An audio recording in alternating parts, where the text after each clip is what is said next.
maybe what they're seeing and how they're seeing it, and also video games. I'm hearing more and more people say the level of violence on video games is really shaping young people's thoughts. Second, we must stop the glorification of violence in our society. This includes the gruesome and grisly video games that are now commonplace. It is too easy today for troubled youth to surround themselves with a culture that celebrates violence. Violent online content, desensitizing the act of murder in video games, chronic isolation. Hello everyone, and today we're talking about video games and violence. I have to warn you, this video is going to be very serious, talking about serious topics, like the recent shooting at Robb Elementary is going to be one of the points I talk about. So if that's not something you want to hear right now, then please feel free to click off the video. Now I wanted to talk about this because I don't believe video games are the issue here. I don't believe they've ever been an issue with the increase in violence in America. And as someone who has been indirectly affected by a school shooting, I can sincerely say it is very hard. And I'll talk a little bit about that later. But first, why video games don't cause violence based upon research. And this was a 2019 article, CNN. As mass shootings roll the country, former President Trump, and top Republicans are citing video games as one explanation for the bloodshed. But experts say there's little evidence to link violent video games to real-world violence. Quote, games have only become more realistic. The players of the games and violent games have only become more diverse, and they're played all around the world now. This is a very key thing. Video games are not a niche hobby anymore. People play them all around the world, all around the United States. It's a very popular hobby to have at this point. So why is it only in America that there is an increase in violence, supposedly due to video games? Though the report said there is insufficient evidence to link that aggression to criminal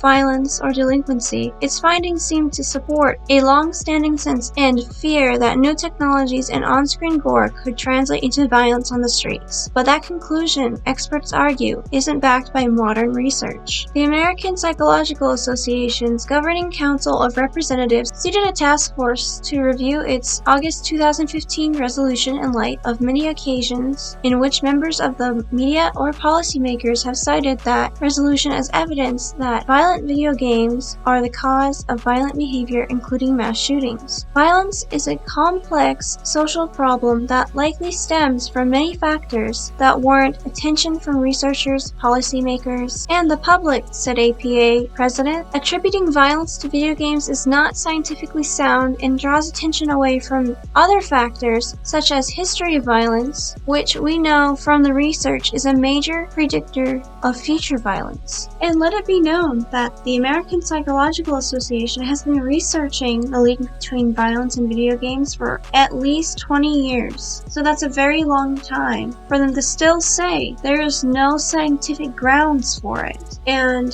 the research was built upon whether or not video games increase aggression, which isn't the same as violence. It's more increasing agitation, etc. But that's not really something that can be measured scientifically. They did many different sorts of studies. For example, after playing a violent game, they would put somebody's arm in cold water to see how long they can tolerate it. Unusual, not the most scientific, not easily repeated, and they also tried this with children, where they'd play like a version of Minecraft with guns, swords, and nothing at all to see how they would react to this unusable gun in the room, which is odd. Every child is going to react differently, especially if they've had previous experiences with them, even before the video game. That's the thing about science, is it needs to be repeatable. You need to have the same set of circumstances that another researcher can have to see if they come up with the same conclusions. And I have to say, I've done a lot of research on the research of violence in video games, and anything that says that yes, it does increase violence is usually very biased and unscientific, because once again, how do you measure aggression after playing a video game? It's just not going to be possible unless we can find a way to universally measure aggression. Now let's talk about the more serious topics of this video, the guns themselves. Now, people like to say guns don't kill people kill people, and they're not entirely wrong. But on the other hand, we have to acknowledge that these guns are certainly making their efforts a lot easier. And now for most, but not all, mass shootings, there is a certain type of gun that is used, and that is many variations of the AR-15, which is a variation for the public of a military-grade assault rifle sort of weapon used. So my question is, why do we have a weapon of mass destruction in our households? We have the right to bear arms in the United States, but it's to protect oneself. If you use this against a robber, it's annihilation. I mean, a handgun could suffice for home protection. Why do you need such a heavy-duty weapon, is what I'm saying, especially since it is the most popular among these mass shooters. Let's take a look at all the deadliest mass shootings, and let's see the most common sort of weapon used. Las Vegas, Orlando nightclub shooting, Virginia Tech shooting, Sandy Hook Elementary. What do they have in common? Semi-automatic rifles. And then as we go down, semi-automatic rifles are the most prominent in all of them. That goes especially for our last two major mass shootings, which is the shooting in Buffalo and the shooting in Uvalde, Texas, which is the Robb Elementary School shooting. It's disgusting and it's horrible, which if you are interested in psychology, we understand why the guns are used so heavily, because it has a disconnect. You don't hear much about mass stabbings because it's inefficient and it's personal. The mass murder last week at Robb Elementary School in Uvalde, Texas, has something in common with America's deadliest massacres: the AR-15 semi-automatic rifle. Variations of the AR-15 were used in this month's massacre at a Buffalo supermarket, at a Texas Walmart in 2019, a Florida high school in 2018, a Texas church and a Las Vegas concert in 2017, and Sandy Hook Elementary School in 2012. Now we're about to get into the physical damage of an AR-15 or AR-15 variants. These are very destructive bullets within themselves, higher velocity than a handgun, and then they explode upon entry. So warning, this is going to be going into experimental detail what a bullet of that kind can do to the human tissue. Kind of what the makeup should be of this ordnance gelatin to really represent what damage you would see in your soft tissues. So this is a pretty accurate representation of what would happen to a human being. Yeah, this is currently considered the kind of the state of the art.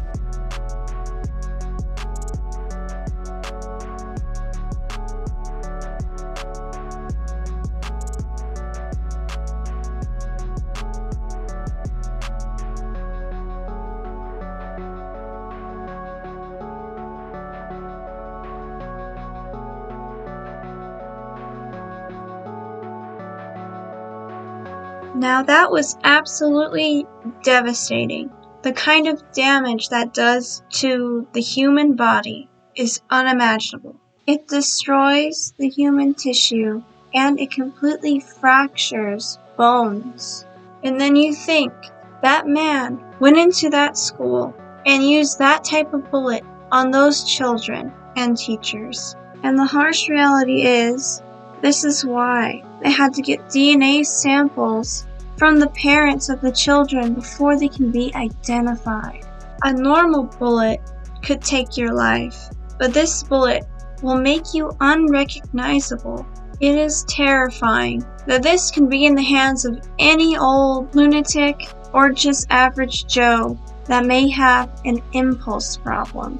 Legally, if you pass that small background check and you're 18 years old, which, just think about it, our brains aren't fully developed until we're 25.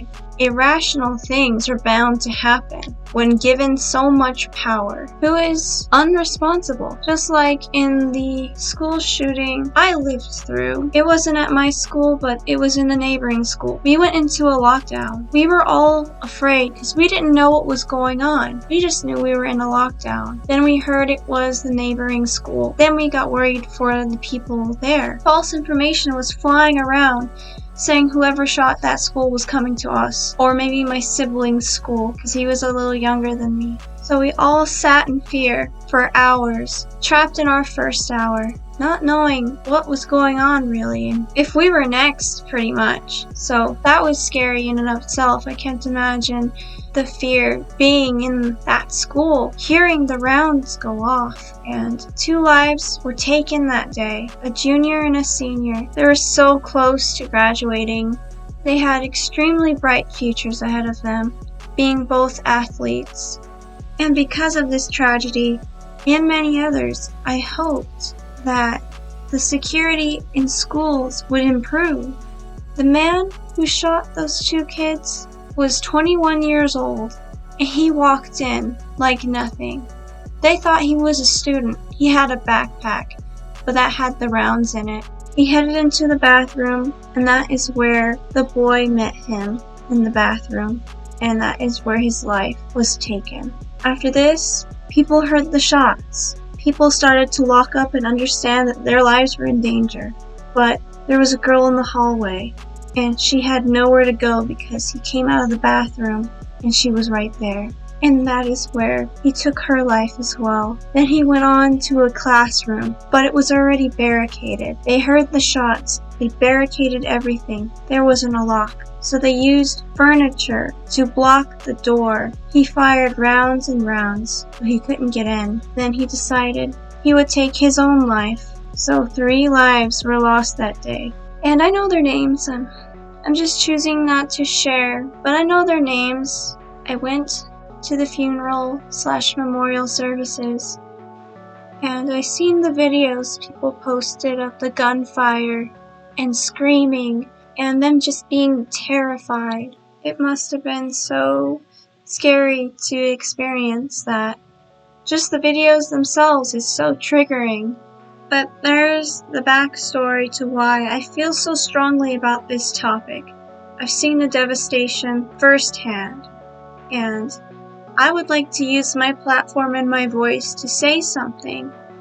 Even if it doesn't do anything, at least I spoke up. Because those poor little kids and the 2 students at the neighboring school that we lost, they don't get to have a future because 2 men decided they wanted to go into school and take lives for no good reason. One used semi-automatic handgun, the other 2 semi-automatic rifles. I've been watching a lot of the interviews of the parents of the lost children in Uvalde, and it was incredibly hard to see that when I was a senior in high school, and it's hard to see it now.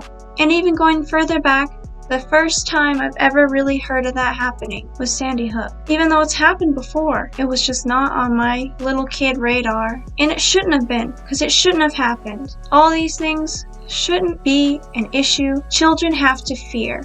This is something that's been in the back of my mind for years, ever since Sandy Hook.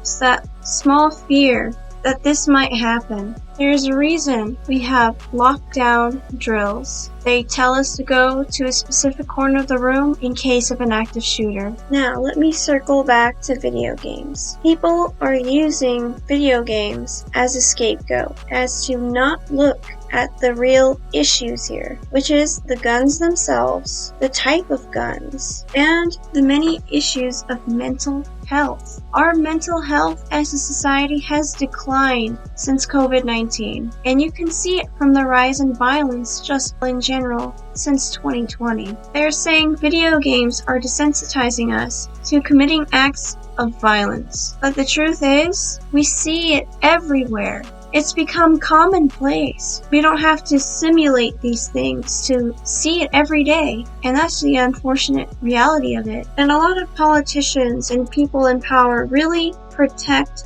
gun rights. I do believe that we have the right to bear arms. It is the Second Amendment. But I believe there's a problem with the type of arms we're bearing. Like I mentioned previously, variations of the AR-15 or weapons of mass destruction. They are not just for protection, they are for pure annihilation. And that will always be my opinion. So I don't believe there's anything wrong with wanting some reform or more strict background checks, because just anyone seems to be able to get a hold of these weapons. The person who did the Uvalde shooting just turned 18 and immediately bought 2 of those guns. and he passed the background check, but as soon as he got a hold of those guns, you know what he did with them. Once again, people are just trying to scapegoat and skirt around the real issues, and I've had enough of it. It's been my whole life. It's video games' fault. It's something else's fault. It's never the guns being so easily accessible. It's never the types of guns that are accessible. It's never to whom the guns are accessible, because it is our right to bear arms. But we also have a right to life, liberty, and property. I hope you found today's video informative, and I hope you think on what I said today. Would you want your child to be afraid to go to school? Thank you for making it to the end. I really appreciate you. Let me know what you think in the comments below, and I'll see you all next time. Bye!